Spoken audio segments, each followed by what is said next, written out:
Buenas noches con todos, todas, todes. Gracias por estar con nosotros un jueves más en Diálogos con Gisela Ortiz. Y en esta oportunidad vamos a conversar con José Carlos Agüero. Él es limeño, nació en Lima en el año 75, así que es joven aún. Es historiador por la Universidad Nacional Mayor de San Marcos.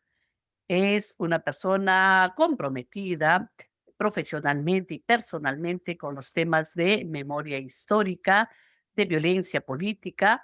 Ha escrito sobre estos temas también en diversos ensayos y es también escritor. Creo que uno de sus trabajos más reconocidos es sobre los rendidos y este arte de perdonar, si cabe la palabra, ¿no? Entonces, una obra escrita hace unos 10 años aproximadamente y que de alguna manera nos cuenta también parte de su historia personal y familiar.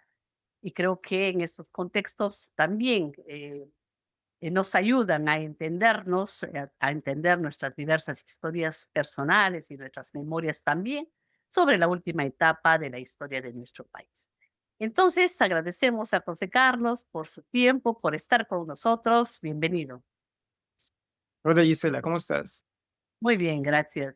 Entonces, mi primera pregunta es, ¿cómo entendemos este último proceso electoral y sus resultados hasta donde los conocemos hasta ahora, ¿no? Porque sin duda falta todavía eh, el conteo al 100%, pero ya tenemos algunas evidencias de cómo se va a componer no solamente el legislativo, sino cómo vamos a ir quedando quizás para esa segunda vuelta. Entonces, ¿cuál es la lectura de este José Carlos, historiador, estudioso de nuestras memorias sobre lo que está pasando en nuestro país en este momento? Creo que puede haber dos maneras de entenderlo. Una de manera poniendo énfasis en las cosas negativas, que es parte del poder de los grupos que han administrado el país de manera autoritaria y corrupta en los últimos años se mantiene, permanecen bien representados, sobre todo en el partido fujimorista y el de Rafael López Aliaga, y al mismo tiempo la reacción más democrática a estos grupos se fragmentó y no logró obtener una clara hegemonía, ni en el Senado, ni en diputados, ni ganar la presidencia todavía al menos. Esa es una manera de entenderlo. Otra, que es la cual tiendo en este momento, es a verlo más bien de manera un poco más positiva en el largo plazo, que el Perú viene de una crisis muy grande, estamos viviendo un colapso social importante, no es solo una crisis política, sino que es social, es institucional, es del tejido social, y nada de lo que podamos hacer en el corto plazo va a solucionar esos problemas. Entonces son momentos en como en una escalera para ir resolviendo algo que es muy antiguo y también muy hondo, y en este sentido sí creo que hay avances. Esta elección nos muestra un retroceso en la capacidad de monopolizar el poder de estos grupos que nos han tenido muy mal en las últimas décadas al menos. No controlan por completo como hace en la elección pasada y en la anterior los espacios legislativos. Pretenden, claro, pero no creo que los vayan a controlar ahora. De la composición que tenemos hasta el momento se notaba ya desde antes de las elecciones porque hubo una reacción fuerte, importante, de hacerles el pare. Y hubo, y yo creo que este es algo que no se ha valorado en su debida dimensión, una gran cantidad de oferta positiva electoral. Había muchos por quienes votar, Ujú. muchos buenos candidatos, con sus matices, o obviamente criticables todos en algún sentido de la vida, porque no puede ser perfecta las personas, y porque los partidos en el Perú no existen, así que son iniciativas aún débiles, pero había muy buenos candidatos. De izquierda estaba Atencio, estaban de centro izquierda López Chao y también Nieto, del centro de la derecha estaba Marisol Pérez Tello, y de la izquierda más ortodoxa, digamos, y al mismo tiempo también más pragmática estaba Roberto Sánchez. Y de todos podremos opinar, Gisela, pero no estaban mal, no están mal. O sea, Mesías Guevara, que se destacó además, creo, de una manera más que sorprendente, Así que creo que a diferencia de otros años, esta vez hemos tenido de dónde elegir y se ha elegido. Se ha elegido con sus limitaciones y creo que se ha demostrado parcialmente que se puede tener otra, otra manera de ejercer el poder en el Perú. Y dentro de esa gran diversidad que tenemos de propuestas, si queremos, políticas, ¿por qué terminamos a veces eligiendo entre lo peor de ese bagaje de ofertas que tenemos, no? Em, ¿Cómo podemos explicar esas decisiones que se toman, a veces en último momento, ¿no? Las personas estamos siempre esperando la última encuesta como para decidir y saber votar a ganador, ¿no? Entonces, ¿cómo votamos? ¿Votamos con esperanza? ¿Votamos con frustración, con rabia? ¿Cómo explicamos esos votos? Y tal cual como tú lo mencionas, creo que hay en el acto de votar, que es muy importante en el Perú, porque el Perú es tan desigual, Mm, tan discriminador, tan inequitativo, y lo es desde hace tanto tiempo, que la gente ha interiorizado que de alguna manera no está en igualdad de condiciones en comparación con otros grupos o sectores que tienen más privilegio, tienen poder, tienen recursos económicos, pero que hay unos momentos excepcionales cada 5 años, más o menos, donde sí más o menos vale igual lo que opina. Es al momento de votar. Sabemos que pueden haber maquinaciones, fraudes, que hay manipulación, campañas de prensa, desinformación y todo esto, sí, es cierto, pero en el fondo la gente, mucha gente sabe que sí, al momento de votar, su voto vale igual que alguien en San Isidro, en La Molina, en Surco, en Miraflores, frente al mar o en una comunidad campesina. Entonces yo creo que eso es otra cosa que no se valora adecuadamente. Es como que, sobre todo desde Lima y creo, y del mundo que opina, de los intelectuales, de los politólogos o de los que ejercen el análisis coyuntural, como yo, por ejemplo, suele haber como demasiado fatalismo o decepción, o están continuamente depresivos quizás por el clima limeño, no sé yo, pero no es lo mismo, no se vive así en las regiones y en las provincias del país. El voto importa y la gente moviliza algunas de las emociones que tú has mencionado. Y todas valen a la hora de votar. No es como una emoción correcta a la hora de votar. No es como que yo voy a ir pensando en Hegel y en Fichte y en Marx al momento de sentarme frente a una ámpora. La gente va cargado de emociones, moviliza diferentes emociones. Algunas son complejas, pues. Hay necesidad de revancha, hay necesidad de reivindicarse, sobre todo, inclusive de vengarse, de ejercer a través del voto un montón de ejercicios emocionales complejos a partir de que saben que han sido ninguneados un montón de veces o han sido en otros momentos desvalorizados. Entonces es un voto que moviliza, en efecto, lo que hoy día podríamos llamar, "Ay, pero es que votas cargado de negatividad". Bueno, está bien. ¿Cómo quieren que vote la gente? O sea, feliz de escoger cada 5 años a alguien que luego van a desconocer o que van a volverles a meter en una trampa. No, a mí me parece muy bien que se movilicen esas emociones, pero ¿qué tiene esto? Claro, todo viene complejo, pues, ¿no? A la hora de movilizar esas emociones, mm, la gente creo hace un esfuerzo increíble por construir su voto. Porque la oferta, aunque la hemos descrito hace un momento como más o menos aceptable, ¿no? Una oferta de como 6 candidatos que eran decentes, que eran interesantes, que habían de izquierda y de centro, sobre todo, igual no son los óptimos a los ojos de la población, no son los que desearía. Creo que ahí, en ese momento de movilizar las emociones y enfrentarse al ánfora directamente, hay un esfuerzo imaginativo tremendo de crear tu candidato, lo creas como sea. Tú lo inventas. Pues tal vez Roberto Sánchez, a ti, a mí, a otros, no sé, a quienes nos acompañan más cercanamente en nuestros círculos, que son igual más ilustrados, pues, ¿no? Son más intelectuales, no nos parece el ideal. Ok, pero hay mucha población que tiene razones suficientes para construir ese candidato a las medidas de sus expectativas. Lo construye. Le parece que representa a Pedro Castillo, le parece que es un voto reivindicativo del sabotaje, o que reivindica el sabotaje al gobierno de Pedro Castillo que ellos habían elegido. Entonces es un voto de revancha. Lo inventan. Tal vez en la vida real, Roberto Sánchez no significa eso. Tal vez, ya lo veremos, pero la gente lo construye así.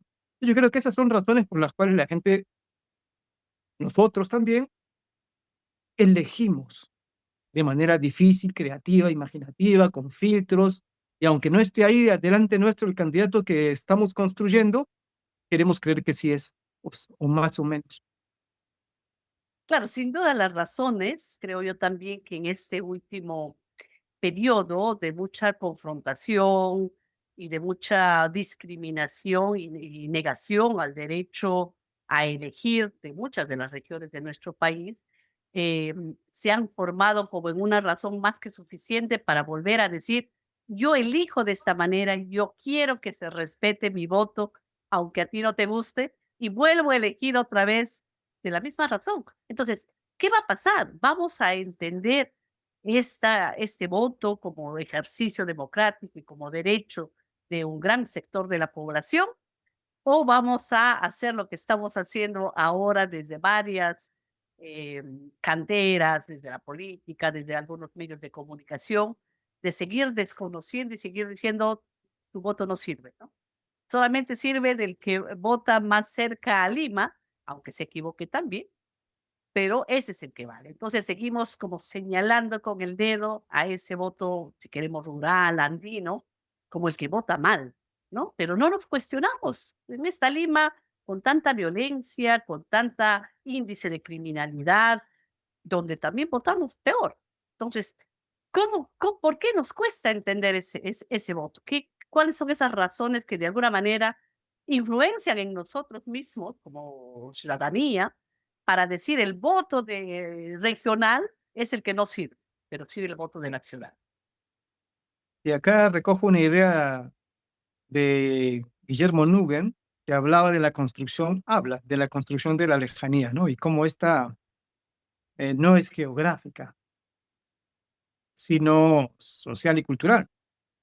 La lejanía no necesariamente es alguien que no conozco, algún otro incognoscible en algún lugar remoto, en una aldea exótica, porque tal cosa ya no existe y tal vez nunca existió, sino es aquel que no quiero reconocer. O sea, lo construyo para que no sea un prójimo. Pues yo creo que aquí hay un proceso complejo y vital. O sea, no es que sea porque se suele pensar que es como un arrastrar secularmente desde la colonia reflejos racistas o de la herencia colonial. Puede ser que haya algo de eso, es difícil de demostrar algo así, pero no dudo que pueda haber un componente. Yo creo que hay más una renovación activa de las diferentes razones para construir al prójimo como inferior. Es más una construcción moderna y siempre vital. Entonces yo creo que la derecha, por decirlo de alguna manera, tiene fuerzas. O sea, tiene fuerzas, es actuante, tiene praxis, se renueva, tiene nuevos discursos, nuevos líderes, nuevas formas de proceder en el Perú y en el mundo. No está intentando reconstruir una herencia colonial, sino que tiene nuevas razones y utiliza nuevos lenguajes para seguir construyendo una diferencia, pero no una diferencia más o menos, sino una diferencia radical, una diferencia entre quienes merecen tener más privilegio y poder y por lo tanto gobernar, porque saben, y quienes, todo el otro montón de gente que es construida como inferior directamente, por lo tanto no deben votar, si es posible, no deberían votar, como se ve que describen en los chats y en Twitter y en Internet, en todos lados, o sea, dicen esta gente no debe votar y menos debe ser elegida, y si es elegida debe ser tutelada. Digamos, eso puede ser lo máximo de la democracia que se puede esperar de un sector así, ¿no? De un sector tan ultraderecha.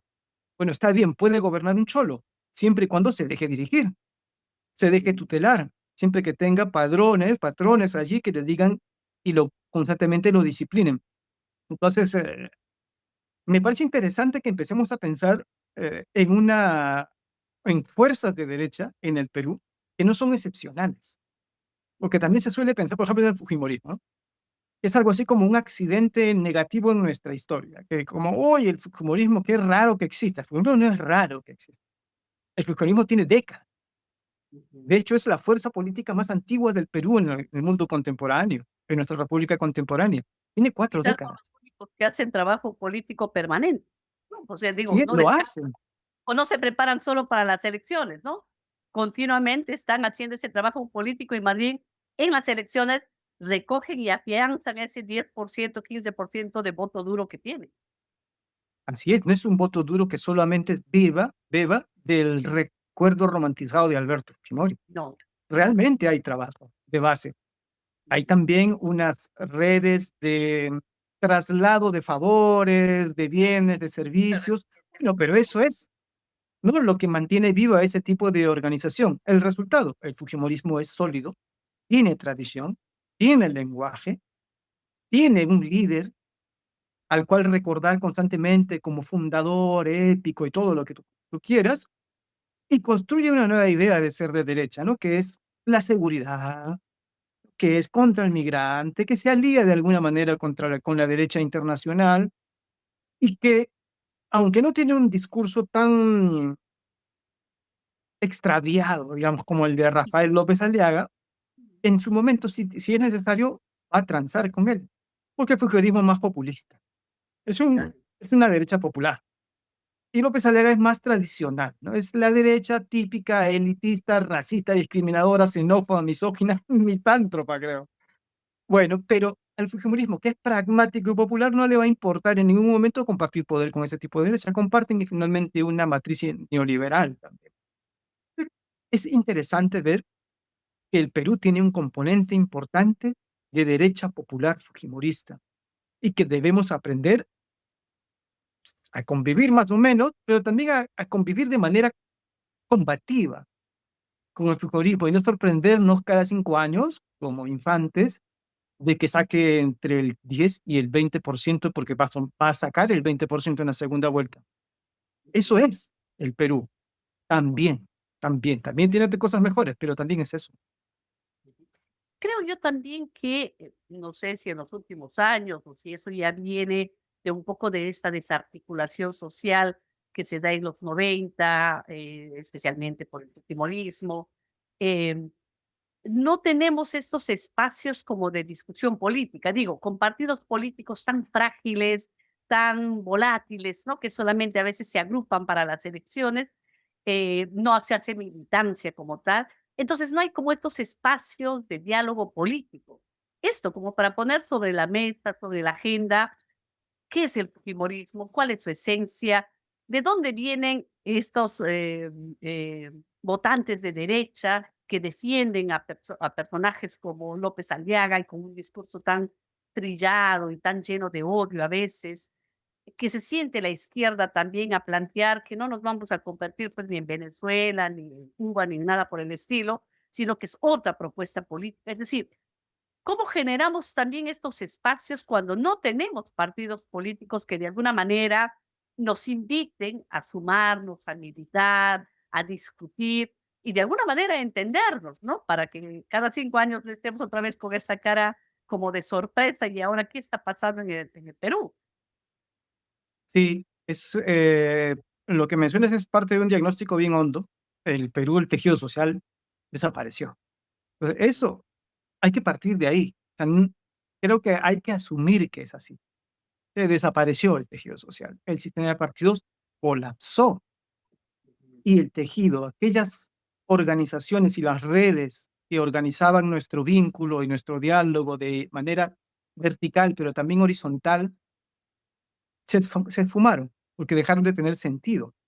Eso no debemos fingir como que están ahí solo un poco dañadas o basta que nuestra voluntad se ejerza para que mágicamente nos volvamos a conectar.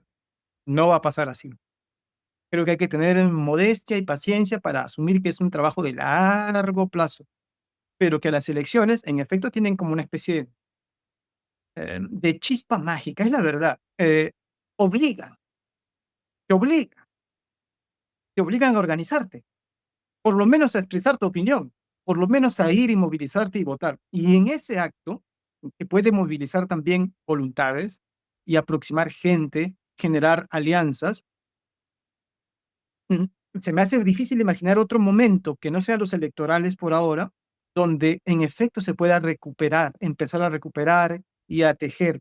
Porque además, como el Perú, pese a lo que digan los propagandistas del modelo, hay tanta pobreza, tanta precariedad, tanta falta de trabajo, sobre todo de trabajo digno, digamos, pero en general de trabajo. La crisis es tan grande, solo que al parecer no se nota. Sé por qué no se nota, porque es muy grande. La verdad que en condiciones de gran supervivencia es difícil pedirle a la gente que haga más cosas, como vamos a formar, no sé, un club departamental o más allá de la supervivencia de la olla común, del club de madres, del vaso de leche o del gremio directamente representante de un grupo de trabajadores, es difícil en ese nivel de tanta precariedad e informalidad esperar de la gente un brote organizativo. Pero sí creo que las elecciones brindan cada cierto tiempo un impulso para que eso suceda. Deberíamos también mirar eso como oportunidad y no seguir decepcionándonos tanto, digamos, algo así como que, pero ¿qué voy a hablar con López Chao si es un tibio? ¿No? O sea, yo digo, la verdad que Más eso a allá mí de me la desespera un poco, calificativa.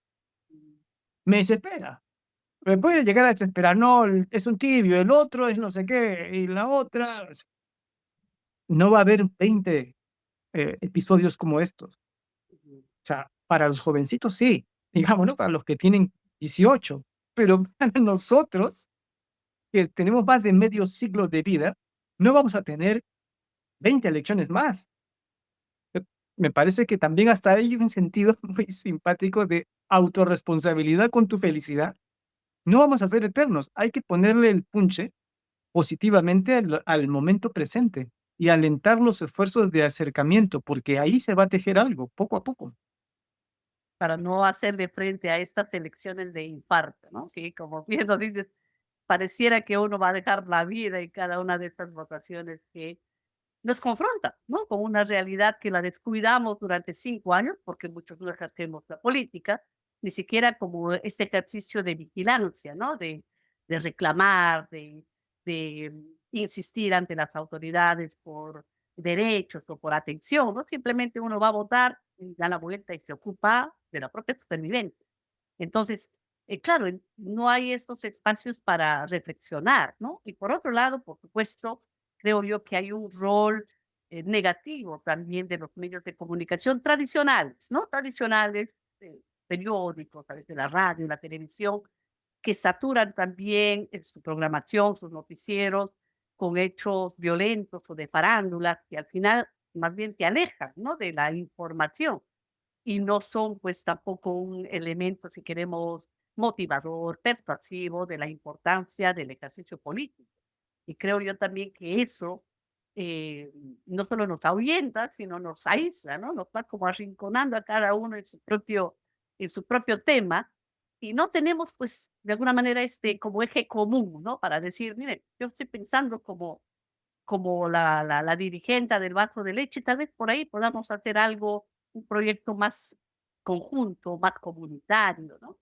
Y también nuestras propias universidades, ¿no? Que se perdieron estos espacios más políticos de discusión, porque también está muy amarrado a este terruqueo como una forma facilona de deslegitimar cualquier participación política, ¿no? Más si tus ideas son de izquierda, de extrema izquierda, lo que fuese. Entonces, la gente tiene miedo, ¿no? Y tiene miedo, y es un miedo que crece desde los estudiantes universitarios, sin estos espacios como naturales de conversar sobre política. ¿Cómo hacemos para ir desbaratando este terruqueo que ha ido no solo creciendo, sino que sigue siendo un factor de miedo que paraliza, de miedo que no nos deja ser, que no nos deja actuar? ¿Qué podemos hacer? Creo que el terruqueo es como una especie de capítulo en la historia de la discriminación. Es una de las formas en las cuales se aísla a una persona del espacio comunal, de la vida política colectiva, así como te podrían haber dicho antes, eres un indio, bueno, te lo siguen diciendo, digamos. Te siguen diciendo Pero un indio, un negro, sí, una mujer, ¿no? Una mujer antes no tenía derechos políticos directamente, no podía votar. Bueno, una manera también efectiva en estos tiempos es decir, bueno, eres eres terruco, pero encima además eres terruco, indio y provinciano, entonces tienes todo el combo. El combo para no participar, para no permitirte ser un actor eh, efectivo, válido y legítimo en el espacio, ¿no? Entonces, mira, yo de ahí tengo una opinión, no sé si es tan constructiva, pero yo creo que hay que ganar. Tenemos que ganar. O sea, he escuchado últimamente cosas como muy bien intencionadas, ¿no? Pero tipo, hay que consensuar, hay que establecer vínculos, y yo sí estoy de acuerdo en toda la construcción del tejido social, como acabamos de hablar, menos con la gente fascista, Allá, con la gente corrupta y con, no sé, ya. con la gente que está Hay límites destruyendo también a... para No, hay que derrotarlos. sí. Entonces, yo creo que si hay miedo para reunirse, para hablar, para ejercer la reflexión crítica, para utilizar los espacios, para llamarse de izquierda, por ejemplo, que la gente tiene miedo, como bien tú señalas, lo cual está mal, no tiene que reconocerse políticamente como lo que es, no con temor, pues hay razones para que suceda. Hay vigilancia social, disciplinamiento, persecución, hay un sentido común que hace que el ejercicio de la política en general sea mal visto, es un sentido muy corrompido neoliberal que implantó el fujimorismo y que se sigue reproduciendo en la tele, pero no solo en la tele, en las redes sociales, en todos lados. Pero además, no solamente la política en general, sino la política de izquierda, que es directamente como sabotear la sociedad, en fin, entonces es poco probable que la gente luego diga, sí, soy de izquierda, ¿no? Soy de izquierda, ¿no? Porque te estás autodenigrando bajo ese sentido común. Bueno, ese sentido común no es el aire, es el sentido común que construyen grupos de poder que están expresados, por ejemplo, en este Congreso por sectores empresariales muy capitalistas bárbaros, muy traficantes, muy delincuenciales, muy del capitalismo como el que hablaba Marx en el 18 Brumario, ¿no? O sea, extractivistas terribles que son prácticamente, están dispuestos a explotar hasta la esclavitud a la gente, ese tipo, ¿no? Que financia partidos que están metidos en todos los tráficos que podamos imaginar. Tráfico de drogas, tráfico de maderas, tráfico de personas, tráfico de tierras. Eso es el tipo de capitalismo que organiza grupos de poder que a su vez tienen representación en el Congreso, en el Poder Ejecutivo, en el funcionariado diverso. Ellos controlan o tienden a generar procesos de imaginación donde el ejercicio político es denigrado y la izquierda directamente es un acto terrorista. Bueno, hay que derrotarlo. Si es, con ellos no, a ellos hay que ganarles. Y cada paso que demos, está bien, hay que recibirlo. Estas elecciones son un pequeño paso, no tienen el control total. Ahora, la empresa es tan grande que necesita de nuestras mejores armas y nuestra mejor voluntad para poder derrotar a estos sectores. Difícil tarea, pero sin duda hay que hacerlo, ¿no? Porque nadie lo va a Sí. hacer por nosotros. Y creo que también tenemos esta herencia del terror incorporado dentro de nosotros por lo que hemos vivido entre 1980 y el año 2000, todo este conflicto armado interno, que tampoco les gusta la palabra, todo este terror que vivimos durante 20 años, incorporó dentro de nosotros ese miedo, ¿no? Y claro, lo saben temerosos, temerosos a ese comunismo, socialismo, terrorismo y todo lo mismo, y lo saben también manipular desde ese miedo, ¿no? Entonces creo que este terruqueo como una forma de desprestigiar al otro, de hacernos desconfiar del otro, casi de anular tu voz, tu presencia, eh, está muy ligado a ese terror heredado y a la forma como nos asustamos. Y hay que recordar que cada 5 años, cuando hay elecciones, siempre aparece por ahí un atentado, ¿no? Como para recordarnos ese miedo sigue ahí, ¿no? Y hay gente que es capaz de todo, de matar, de hacer daño, pero hay otros que son capaces de utilizar todas esas herramientas, como el asesinato, para sembrar ese miedo en la población, ¿no? Entonces, creo yo que estos poderes, como tú bien lo señalabas, que no solamente son los económicos, también los propios militares con poder político y los grupos religiosos, ¿no? Que también manipulan la fe, la creencia de muchas de estas personas con un miedo ya no solamente a ese terror de lo que hemos vivido, sino también un miedo ya desde la propia religión, ¿no? Entonces, una manipulación total, ¿no? ¿Cómo podemos prepararnos como sociedad para estas etapas duras? Son como los 2 meses entre la primera y la segunda vuelta, donde no solamente escuchamos, leemos y vemos de todo, sino también lo que está pasando ahora con todo este ataque a la OMPE y este afán de señalar pues que aquí hubo fraude y demás, desde una narrativa que se construye entre los poderosos y que también intenta manipular a la población para desconocer esta primera etapa del proceso electoral, ¿no? Entonces, ¿qué podemos hacer como ciudadanía? Sí, tal vez toda la ciudadanía no puede hacer mucho. Ujú, La gente, como tú y yo lo sabemos muy bien, tiene tantos problemas de los cuales ocuparse, que suele delegar de una de una manera bastante razonable, ¿ah? Y en otros, digamos, en minorías activas, que se hagan cargo de las cosas más finas de la decisión política. Es normal. O sea, 8 millones, 10 millones de personas no se van a poner de pronto a hacer política. Eso no va a pasar. Pero sí podríamos esperar que esas minorías se reactiven, ujú, que sean esas minorías activas de izquierda o de centro democráticas, que se activen y que dejen de habitar ese espacio de melancolía en el que han caído en los últimos 10 años al menos. O sea, de profunda decepción, no porque no haya razones, hay razones, pero suele pasar que va acompañada de inacción, de pesimismo casi ya fatal. Creo que lo mejor que podríamos hacer, que me incluyo, ¿ah? Ojo, en ese grupo me incluyo, yo que, por favor, he pasado de decepción a depresión, digamos, una enorme cantidad de veces. O sea, joder. así es.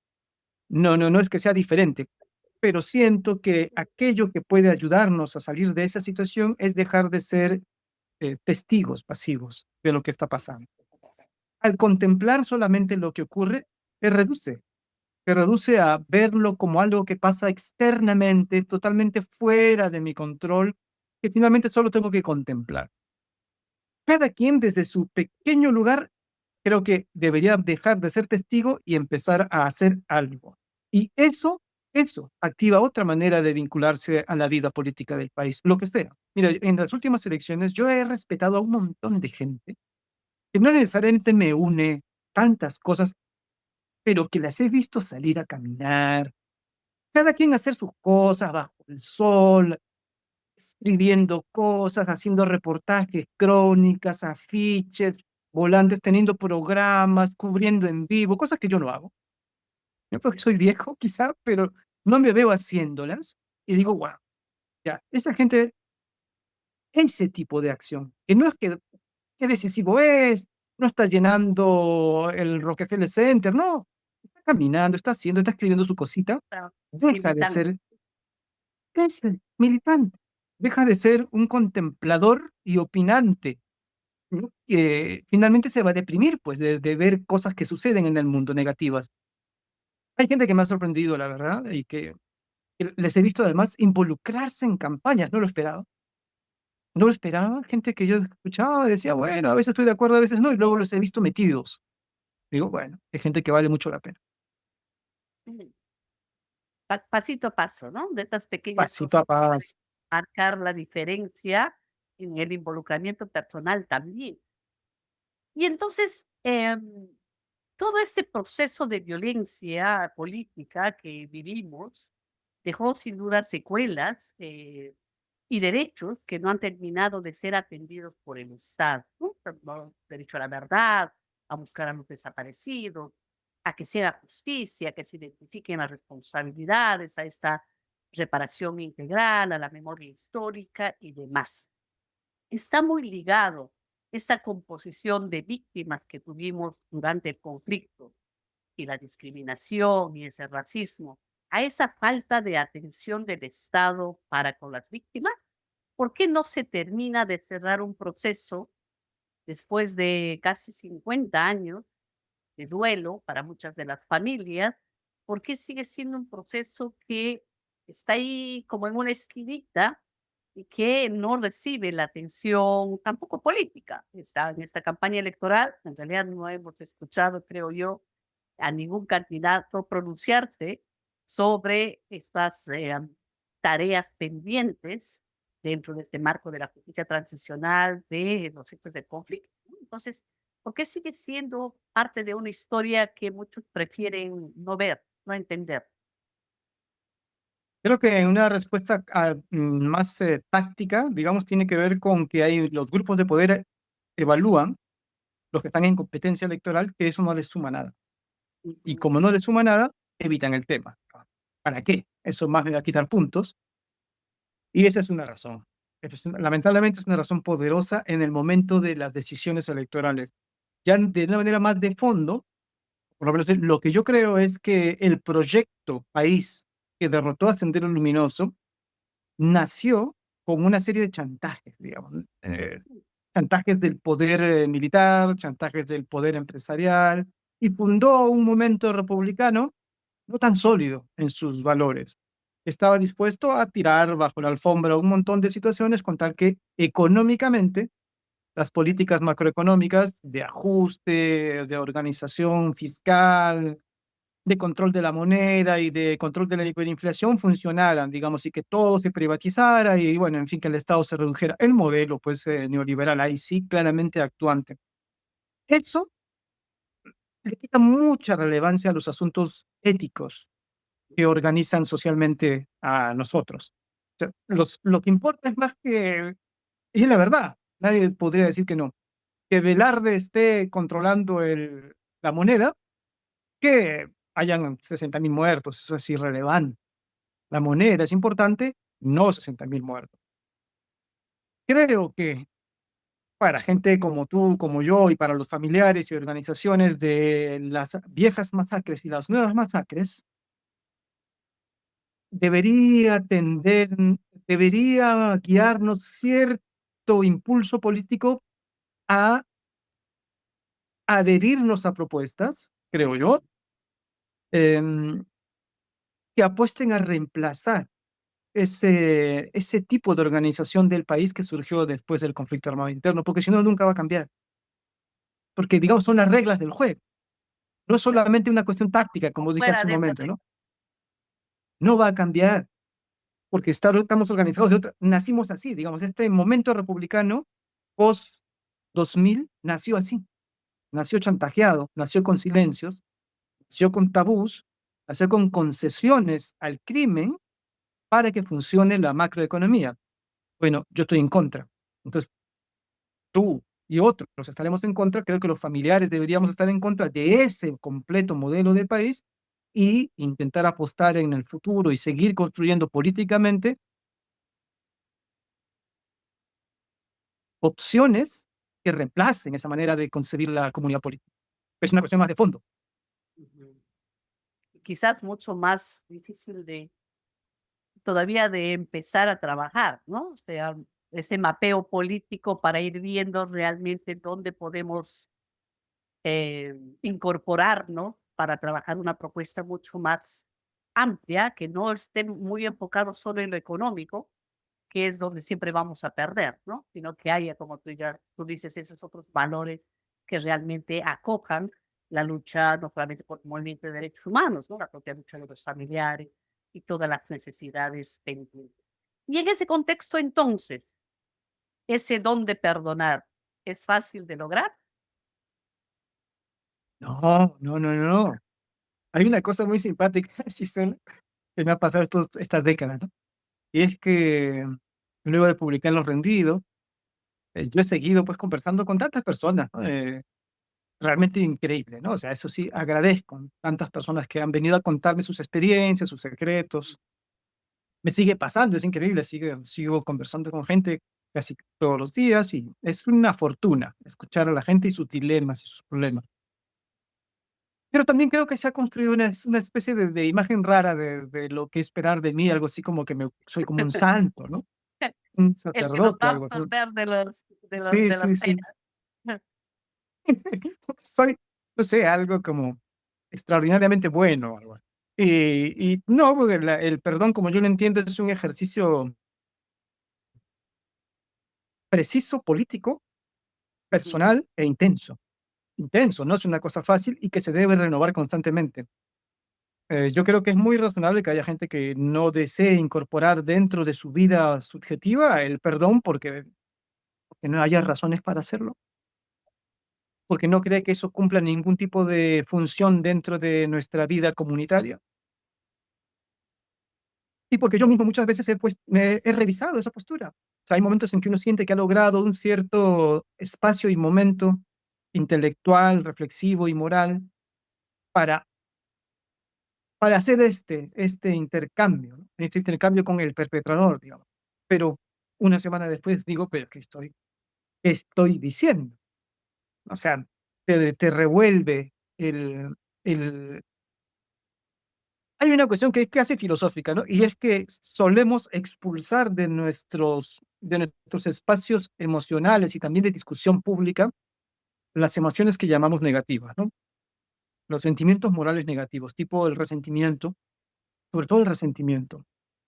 Me parece un poco injusto para con esos tipos de expresiones morales, porque hay millones de personas en el mundo, no en el Perú, en el mundo, decenas de millones de personas que están habitadas por el resentimiento, no porque quieran, sino porque han sido objeto de violencias extremas, genocidios, masacres, guerras, dictaduras, desapariciones, ejecuciones. Son cientos no, millones de personas durante todo el siglo XX y parte del XXI. Y obviamente que en sus almas habita el resentimiento. A mí me parece, ¿no te parece injusto castigarlas diciendo es un sentimiento moral negativo? No puedes A expresarlo de señalar. ninguna manera en el espacio de intercambio cuando no lo han deseado y es lo que les pide el cuerpo y el alma. Yo creo que eso, como mínimo, hay que revisarlo y pensar cómo habitan nuestras emociones un nuevo espacio para intercambiar, donde también el resentimiento ocupe un lugar, claro, con alguna posibilidad de que sea resuelto, pero donde no se lo puede expulsar simplemente porque no es correcto, Ujú. porque no está a la altura de nosotros, no es digno. Es digno, pero si han matado a toda mi familia, mira, hemos visto el genocidio en vivo y en directo en Gaza. Bien.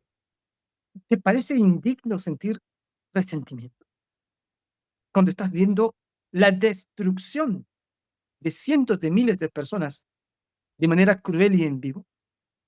Entonces yo modestamente creo que el acto de perdonar no debe ser superior a ningún otro acto moral. Si la gente tiene necesidad de estar resentida, pues que ocupe su lugar el resentimiento en la economía moral del siglo XXI. Pero también el perdón, pero ninguno como una obligación. Y cómo también quizás evidenciamos la necesidad de espacios, así como habíamos señalado sobre el tema político más general, también para hablar de eso, ¿no? De esas emociones que no se canalizan y que a veces más bien uno se va encerrando en la frustración, en la rabia, en esta injusticia constante, en la impunidad que te terminan, por supuesto, hiriendo personalmente, pero también no solamente el perdón, sino también en la esperanza, ¿no? Que como em, herramientas que pueden ayudar a entendernos. Creo que al final de cuentas lo que no tenemos son estos espacios para conocernos como peruanos, como peruanas, y seguir tan distanciado por las razones que fuesen, ¿no? Ya hemos dicho que hay límites, ¿no?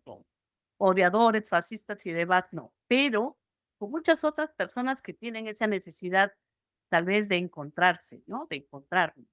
Y creo yo que también gran parte de esa tarea, que no lo pudo hacer la Comisión de la Verdad y Reconciliación, es cómo instauramos espacios donde tengamos como un piso básico, ¿no? Sin esta moralidad como tal de señalar si es correcto o incorrecto, sino como espacios de desahogar, ¿no? Lo que muchas veces por dentro nos va consumiendo, ¿no? Porque entendemos que hay como tareas a más largo plazo, ¿no? Uno siempre piensa en la búsqueda de desaparecidos, quizás nos vaya a tomar 50 años, 100 años terminar de resolverlo, pero mientras tanto, ¿cómo vives?